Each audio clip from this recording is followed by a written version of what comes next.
Mungkin sebagian orang terlintas di benaknya, istighfar kami semua sudah tahu. Tapi pertanyaannya, apakah Anda sudah rutinkan? Permasalahan apapun akan selesai dengan istighfar. Beliau bukan menyuruh anaknya minta hajat, tapi disuruh beristighfar. Karena dengan istighfar ternyata hajat-hajat kita walaupun kita tidak minta dipenuhi oleh Sang Pencipta Allah Subhanahu wa taala. Ibnu Taimiyah berkata, "Fikiranku kadang-kadang terpaku kepada sebuah masalah yang sulit aku hadapi, enggak ada solusinya. Maka aku beristighfar kepada Allah 1000 kali." Innal hamdalillah, segala puji dan puja kehadirat Allah. Nahmaduhu wa nasta'inuhu wa nastaghfiruh. Hanya kepadanya kita memuji, meminta pertolongan serta bertaubat dari dosa-dosa kita. Wa na'udzu billahi min syururi anfusina, dan hanya kepada Allah pula kita meminta agar dijauhkan dari keburukan-keburukan diri kita. Wa min sayyiati a'malina, dan dari segala dosa yang pernah kita lakukan. May yahdihillahu fala mudhillalah, barang siapa yang telah Allah berikan petunjuk maka tidak akan pernah sesat selamanya. Wa may yudlilhu fala hadiyalah, dan barang siapa yang telah Allah sesatkan maka tidak akan mendapatkan petunjuk selamanya.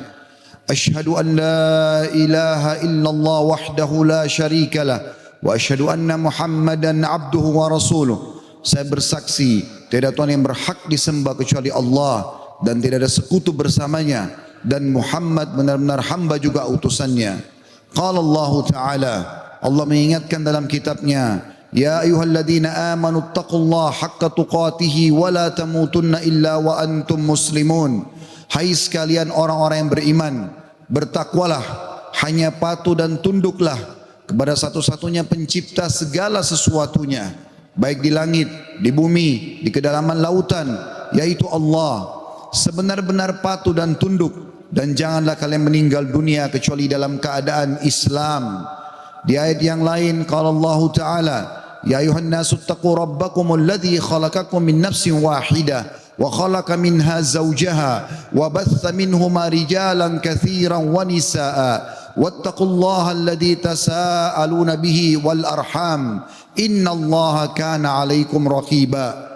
Hai sekalian manusia, bertakwalah, hanya tunduklah kepada Allah yang telah menciptakan kalian dari jiwa yang satu, yaitu Adam alaihissalam, dan menciptakan dari jiwa yang satu istrinya Hawa alaihissalam, dan telah banyak memberikan keturunan laki-laki juga perempuan dari keduanya. Sekali lagi, bertakwalah kepada Allah dan jagalah hubungan silaturahim. Sesungguhnya Allah senantiasa mengawasi kalian.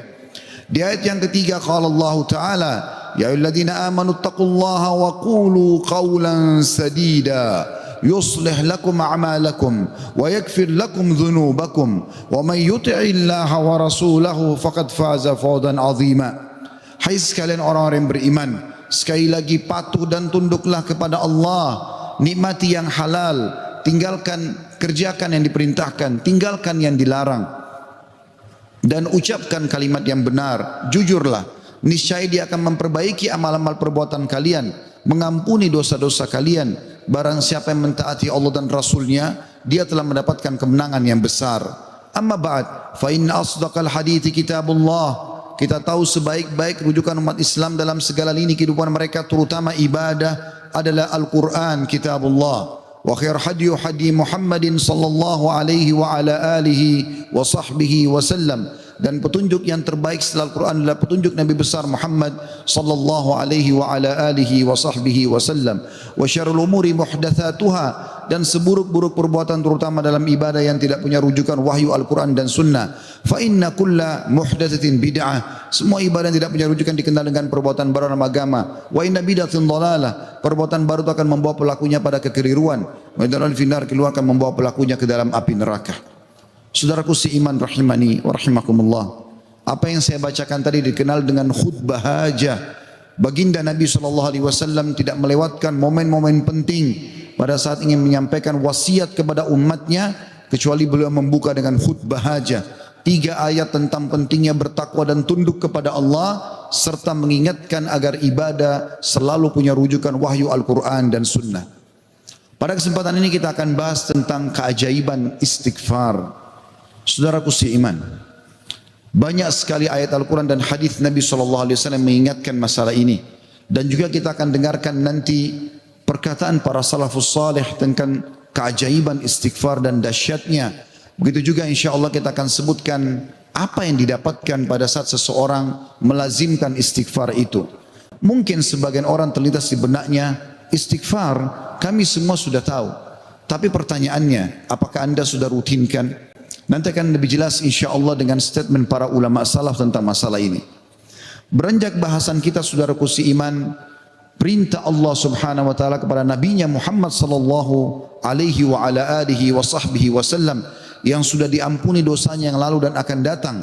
Allah berfirman, A'udzu billahi minasyaitonir rajim dalam surah An-Nasr ayat 3, fasabbih bihamdi rabbika wastaghfir innahu kana ghaffara. Maka bertasbihlah engkau hai Muhammad dengan memuji Tuhanmu dan mohon ampunlah kepadanya. Padahal Nabi Muhammad SAW sudah diampuni dosa-dosanya yang lalu dan akan datang. Sesungguhnya dia Allah adalah zat yang maha penerima taubat. Juga dalam ayat yang lain dalam surah Muhammad ayat 19 Allah memerintahkan Nabinya Muhammad SAW istighfar. A'udzu billahi minasyaitonir rajim wastaghfir li dzambik walil mu'minina wal mu'minat wallahu ya'lamu mutaqallabakum wa mathwaakum. Dan mohonlah ampun bagi dosamu hai Muhammad dan bagi dosa orang-orang beriman laki-laki dan orang beriman perempuan, dan Allah maha mengetahui tempat kamu berusaha dan tempat tinggalmu. Juga baginda Nabi sallallahu alaihi wa ala alihi wa sahbihi wasallam bersabda, wallahi inni la astaghfiranna Allah wa atubu ilahi fil yawmi akthara min 70 marrah. Demi Allah, padahal beliau tidak butuh untuk sumpah, tapi untuk memastikan tentang pentingnya pengucapan istighfar di lisan setiap orang di antara kita. Beliau mengatakan, demi Allah, aku selalu beristighfar kepada Allah. Artinya pengucapan permohonan maaf kepada Allah dan bertaubat kepadanya. Maksudnya mengucapkan ikrar tidak akan mengulangi kesalahan dalam setiap harinya lebih daripada 70 kali. Dan hadis ini hadis sahih diriwayatkan oleh Imam Muslim. Juga dalam riwayat yang lain Nabi SAW sebutkan fil yaumi mi'ata marrah, dalam setiap hari sampai 100 kali. Saudaraku seiman, para ulama salaf menjelaskan kepada kita bagaimana kedudukan istighfar. Bermula dari perkataan sahabat yang mulia Abu Musa al-Ash'ari radhiyallahu anhu. Beliau mengatakan, dahulu kita memiliki dua pelindung dari azab atau siksaannya Allah. Salah satunya telah pergi, yaitu keberadaan Rasulullah sallallahu alaihi wa ala alihi wa sahbihi wasallam di tengah-tengah kita. Selama Nabi masih hidup sallallahu alaihi wasallam, mereka tinggal datang ke Nabi mengatakan mohon ampunlah untuk kami. Tapi sekarang Nabi sudah meninggal, maka sudah hilang satu kesempatan itu untuk menghilangkan azab, gangguan, gempa, banjir, bencana, kesulitan, wabah seperti sekarang. Dan tersisa satu, yaitu istighfar. Apabila ia juga telah pergi dari lisan seseorang di antara kita, maka niscaya kita binasa. Rabi' ibn Haytham rahimahullah, seorang ulama tabi'in berkata, merendahlah kalian kepada Rabb kalian, berdoalah kepadanya di kala senggang, maka Allah telah berfirman dalam hadis qudsi, man da'ani fir rakha'i ajabtuhu fi syiddah. Siapa yang memohon kepadaku pada saat dia senggang, aku akan penuhi kebutuhannya pada saat lagi sempit. Wa man sa'alani a'taitu, dan siapa yang memohon kepadaku pasti aku akan beri, kata Allah. Wa man tawadha'a li rafa'tu, dan siapa yang merendah karena aku akan angkat derajatnya. Wa man tafarraga li rahimtu, dan siapa yang meluangkan waktu untuk ibadah kepadaku, aku akan kasihi dia. Wa man istaghfarani ghafartulah, dan siapa yang memohon istighfar kepadaku, memohon ampun, aku pasti akan memaafkan kesalahannya. Sahal radhiyallahu anhu telah berkata tentang istighfar dalam menghapus dosa. Beliau mengatakan, permulaan istighfar adalah pengampunan atau mengingat, memanggil Allah. Kemudian akan bergantung kepada Allah lalu kemudian tidak akan mengulangi kesalahan-kesalahan. Ibnul Jauzi berkata rahimahullah, iblis berkata, aku membinasakan anak cucu Adam dengan dosa dan mereka membinasakanku dengan istighfar dan ucapan la ilaha illallah. Manakala aku melihat hal itu pada mereka, aku tanamkan hawa nafsu pada mereka, di mana mereka berbuat dosa tapi mereka tidak beristighfar karena mereka mengira diri mereka telah berbuat baik. Dan kata para ulama menanggapi statement Ibnu Jauzi rahimahullah, yang pertama syaitan tanamkan adalah supaya manusia lalai berbuat dosa. Syaitan akan lalaikan dia supaya tidak istighfar, karena istighfar adalah kata kunci dihilangkan dosa tersebut dan akhirnya azab Allah tidak datang. Qatadah rahimahullah berkata, Al-Quran menunjuki kalian penyakit dan juga obat sekaligus untuk menyembuhkan kalian. Penyakit kalian adalah dosa-dosa dan obat penyembuh kalian adalah istighfar. Permasalahan apapun akan selesai dengan istighfar.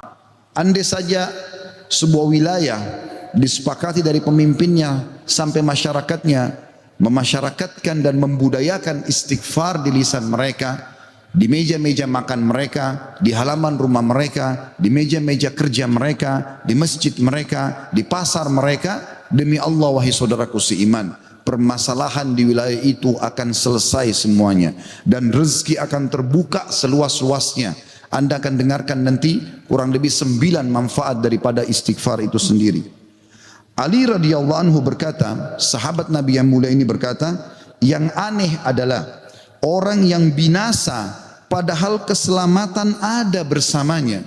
Orang bisa kena gempa, banjir, penyakit kronis, kemiskinan, kesusahan hidup.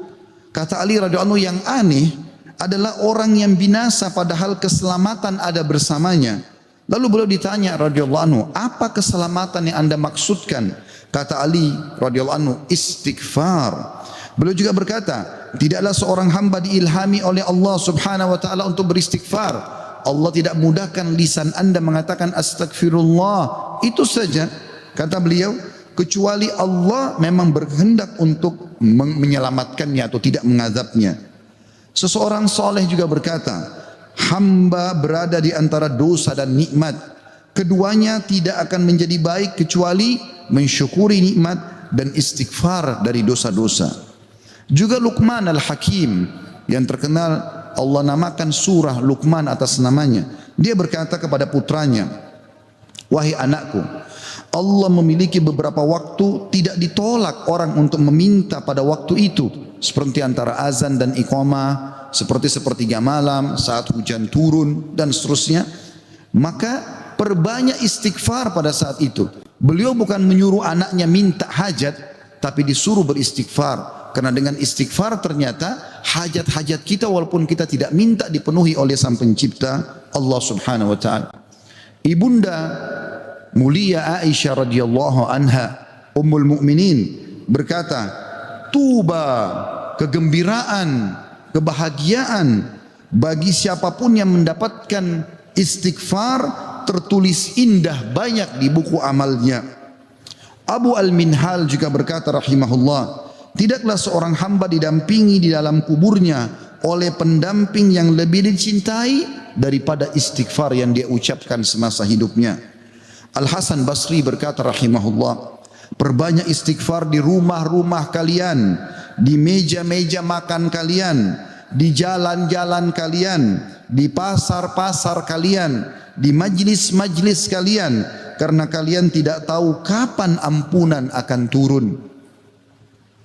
Seorang Badui berkata, siapa yang ingin menjadi tetangga kami di tanah kami, hendaklah memperbanyak istighfar, karena istighfar adalah awan tebal yang mengandung air atau hujan yang lebat, maksudnya rezeki.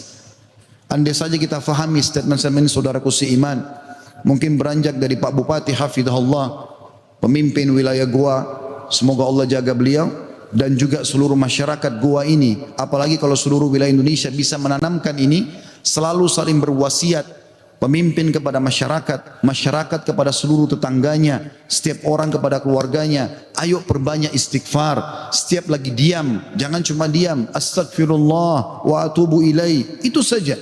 Berapa banyak orang. Tadi saya dapat informasi masyarakat gua kurang lebih kalau tidak salah 800.000. Kalau 800.000 orang anggap yang muslimnya misalnya 700.000 saja. Semua beristighfar satu orang satu kali saja. Ada 700.000 istighfar naik ke langit. Bukankah itu akan mendatangkan rezeki kepada kita? Bukankah itu pasti akan mengangkat wabah dan permasalahan yang kita hadapi? Demi Allah iya saudara. Jawabannya demi Allah iya. Tinggal anda mau amalkan atau tidak. Juga Bakar bin Abdullah Al-Muzani rahimahullah berkata, kalian banyak berbuat dosa, maka perbanyaklah istighfar. Karena seseorang kalau menemukan istighfar dalam catatan amalnya, pada setiap jarak 2 baris buku amalnya hari kiamat, dia akan senang melihatnya. Ibnu Taimiyah berkata, ini statement terakhir dalam perkataan salafus salih.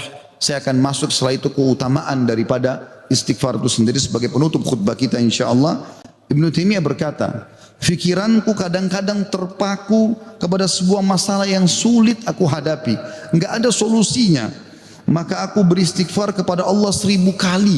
Astagfirullah wa atubu ilaih, astagfirullah wa atubu ilaih. Terus saya ucapkan 1000 kali sampai dadaku dilapangkan dan masalah yang sulit pun terpecahkan.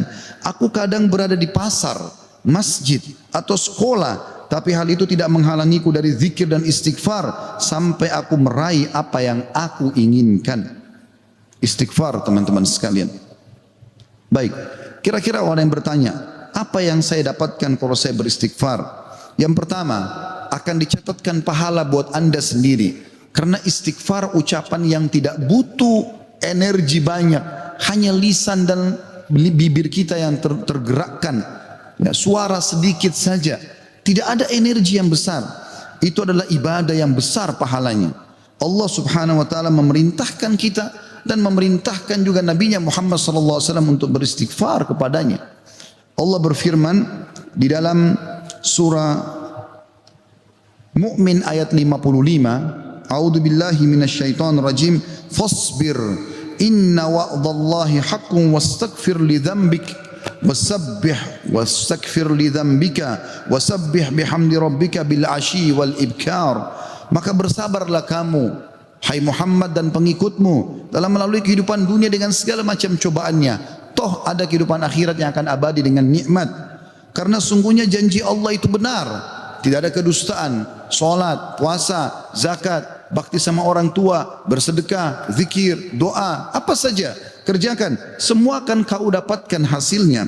Dan mohonlah ampunan untuk dosamu hai Muhammad, dan pengikutmu juga perintahkan mereka lakukan itu. Dan bertasbihlah seraya memuji Tuhanmu pada waktu pagi atau pada waktu petang dan juga pagi hari.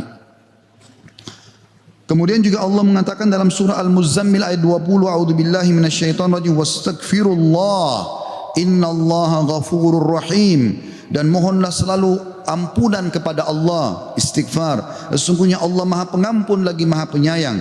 Dan yang terakhir ayat Al-Qur'an adalah Al-Imran 133. Tentu ayat banyak sekali tapi saya singkatkan di sini karena khutbah Jumat. A'udzu billahi minasyaitonir rajim. Wasari'u ila magfiratin min rabbikum wa jannatin arduhas samawati wal ardu iddat lil muttaqin.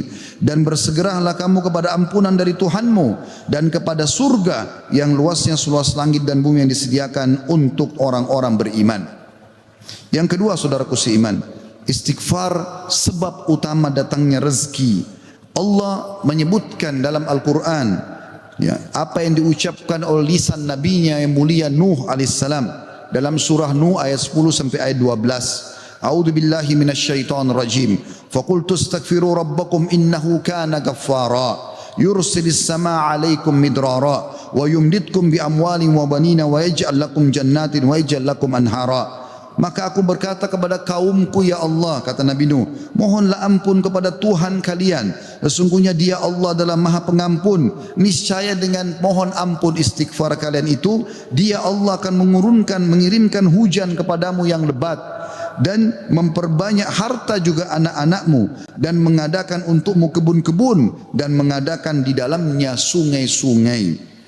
Juga dalam surah Hud ayat 52, Allah Subhanahu wa taala berfirman, A'udzubillahi minasyaitonir rajim.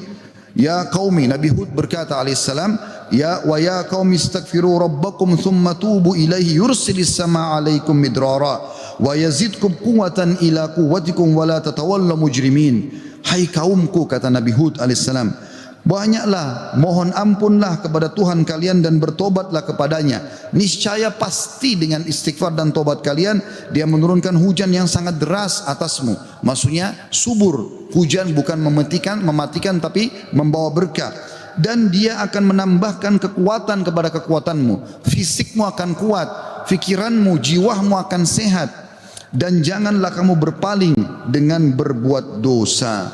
Al-Qurtubi rahimahullah berkata tentang tafsir surah Hud ayat 52, di dalam ayat-ayat ini terdapat dalil bahwa istighfar digunakan untuk meminta rezeki dan hujan.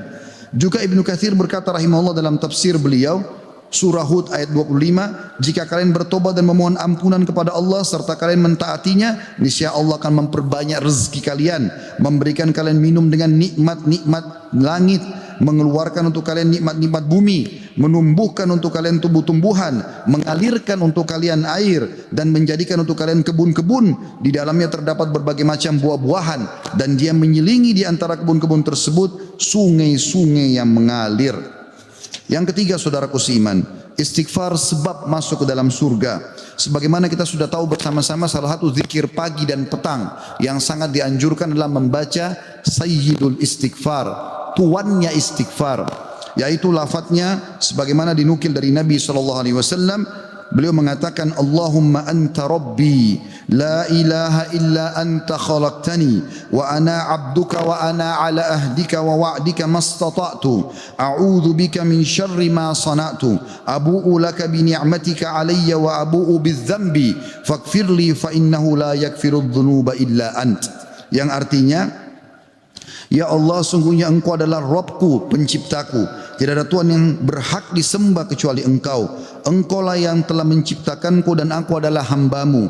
Aku senantiasa berada dalam perjanjian bersamamu. Maksudnya mentauhidkan Allah dan tidak bermaksiat. Dan aku yakin akan janjimu tentang pahala bagi orang-orang mukmin semampuku. Aku berlindung kepadamu dari kejelekan yang aku perbuat. Aku mengakui nikmatmu kepadaku serta aku mengakui dosaku. Oleh karena itu ampunilah aku, karena sungguhnya tidak ada yang mengampuni dosa kecuali Engkau. Kata Nabi SAW, siapa yang mengucapkan ini, man qalaha minan nahari mukinan, dia yakin, besok dia ucapkan di siang hari atau pagi hari dengan yakin dalam hatinya, famata min yaumihi, kemudian dia meninggal pada hari itu, qabla an yumsiya, sebelum tiba di sore hari, fahuwa min ahlil jannah, dia pasti masuk ke dalam surga. Wa man qalaha minal laili wa huwa muqinun biha, dan siapa ucapkan walaupun sekali saja di malam hari, famata, maka kemudian dia mati, qabla an yusbih, sebelum dia tiba pagi hari, fahuwa min ahlil jannah. Yang keempat, istighfar adalah sebab dihapuskannya dosa. Mohon maaf kalau sedikit panjang, saya minta waktu sekitar beberapa menit lagi. Kata ada berkata radhiyallahu rahimahullah, sesungguhnya Al-Quran menunjuki kalian tentang penyakit dan penyembuhannya, yaitu dosa adalah penyakit dan penyembuhannya adalah istighfar. Allah berfirman, a'udzubillahi minasyaitonir rajim, dalam surah Al-Imran 135, walladzina idza fa'alu fahishatan aw zalamu anfusahum dzakarullaha fastaghfaru lidzunubihim wa man yaghfiru dzunuba illallah wa lam yusirru ala ma fa'alu hum ya'lamun. Dan juga orang-orang yang apabila mengerjakan perbuatan keji dan menganiaya diri mereka, kalau mereka buat dosa, maka mereka ingat kepada Allah lalu mereka memohon ampun terhadap dosa-dosa mereka, dan siapa lagi yang dapat mengampuni dosa selain Allah, dan mereka terus mereka tidak meneruskan perbuatan dosa itu sedang mereka mengetahuinya.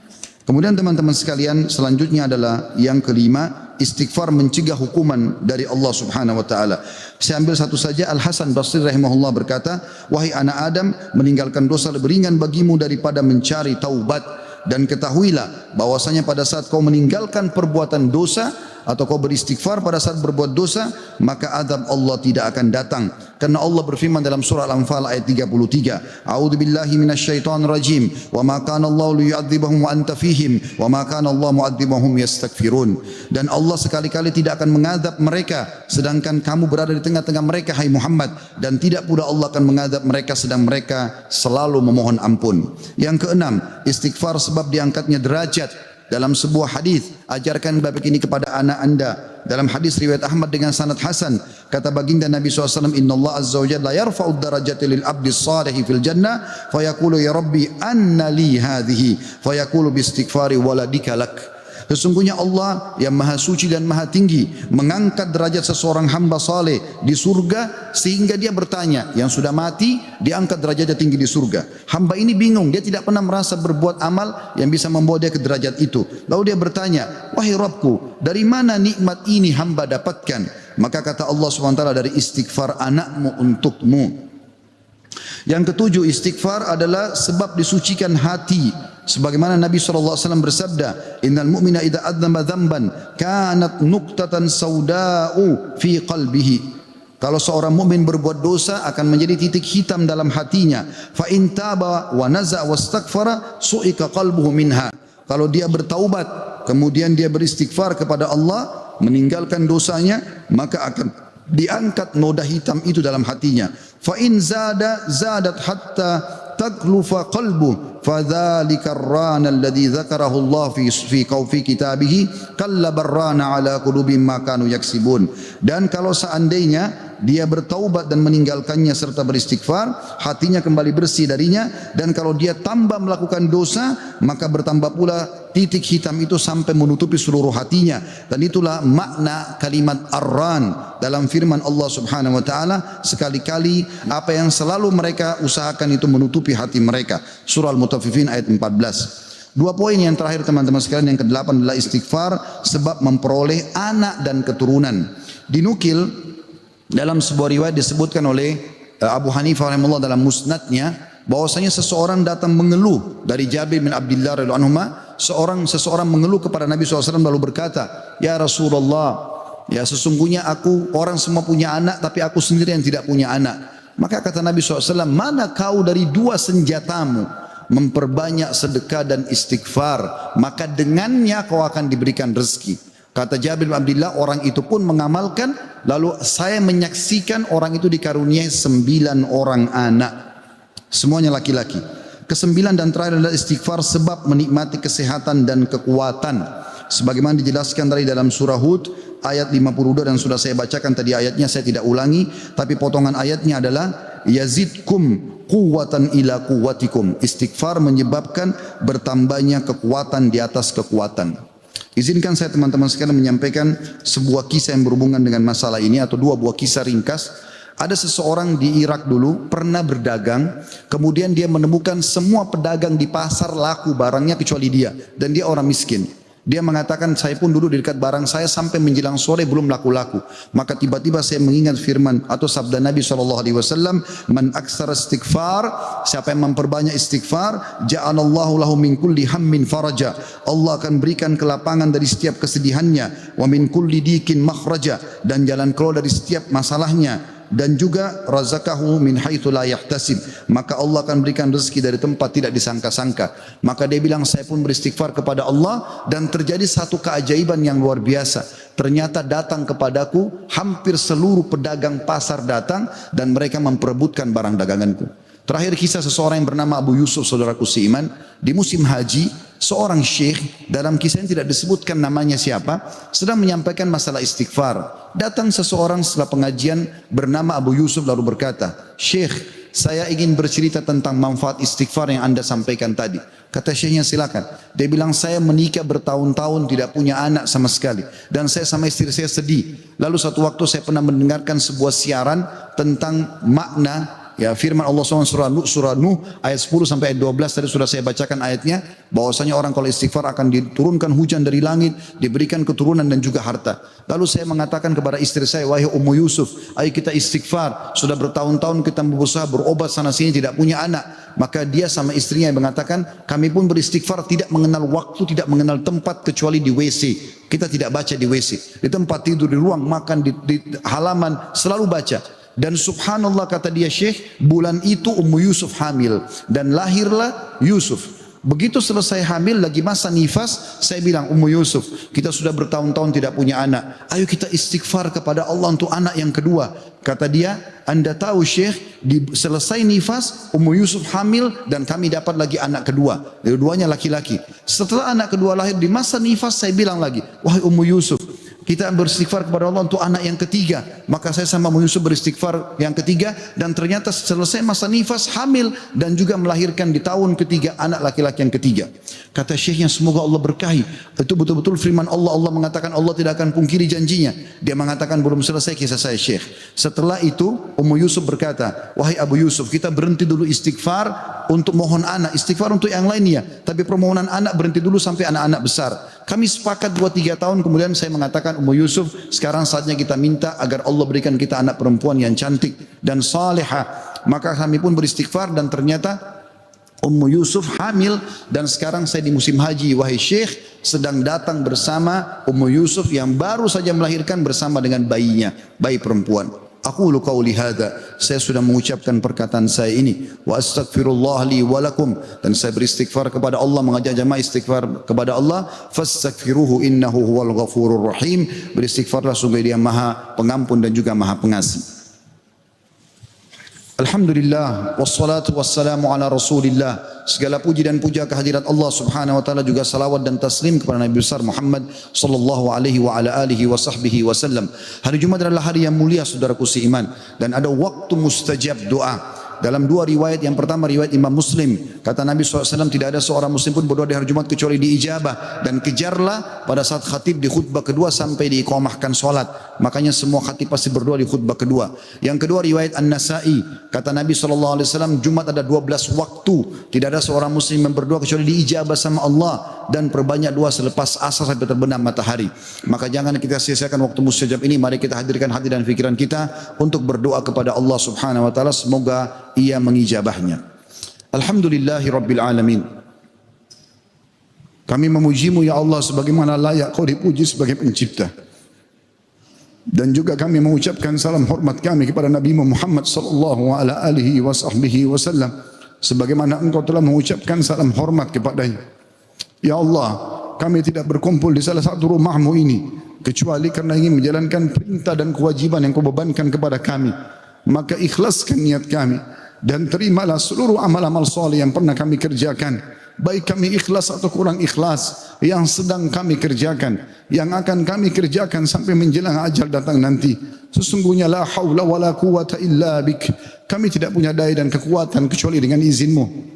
Ya Allah, ampunilah seluruh dosa-dosa kami, dosa kedua orang tua kami, dosa seluruh kerabat-kerabat kami, dosa seluruh kenalan-kenalan kami, bahkan dosa seluruh muslimin dan muslimat, mukminin dan mukminat yang hidup dan juga yang sudah meninggal.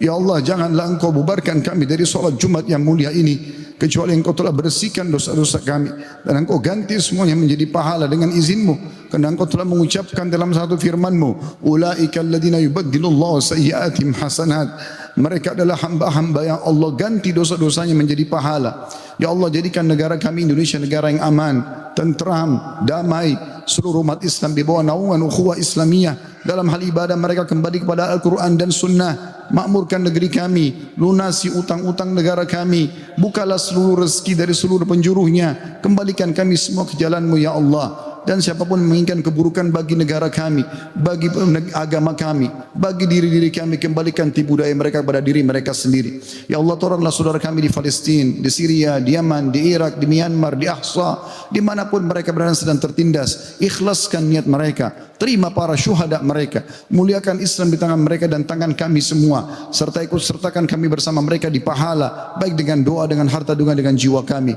Dan ya Allah, satukanlah kami semua di surga Firdaus tanpa hisab, mana Engkau satukan kami dalam majlis yang mulia ini. Rabbana atina fid dunya hasanah, ya Allah berikanlah kami semua kebaikan di dunia, wa fil akhirati hasanah, dan semua kebaikan di akhirat, wa qina adzabannar, selamatkan kami dari api neraka, wa adkhilnal jannata ma'al abrar, dan masukkanlah kami ke dalam surga bersama orang-orang yang patuh. Ya Azizu ya Ghaffar, wa Izat yang maha mulia dan juga maha pengampun, ya Rabbal alamin, wa Tuhan alam semesta. Wa sallallahu nabiyina Muhammadin walhamdulillahi rabbil alamin. Inna Allah ya'mur bil adli wal ihsan. Allah seluruh menyuruh kita berbuat adil dan kebaikan. Wa yanha 'anil fahsya'i wal munkari wal baghi. Allah larang perbuatan keji, mungkar dan maksiat. Ya'idukum la'allakum tadhakkarun. Itu peringatan dari Allah, jadikanlah sebagai pegangan hidup kalian. Fadhkurullahal azim yadhkurkum. Ingat kepada Allah maka Allah akan ingat kepada kalian. Washkuru ala niyami yazidkum. Syukuri nikmatnya dia pasti akan tambah. Wala dzikrullahi akbar. Mengingat Allah adalah amalan yang paling besar. Wa aqimis shalah, dan dirikanlah salat.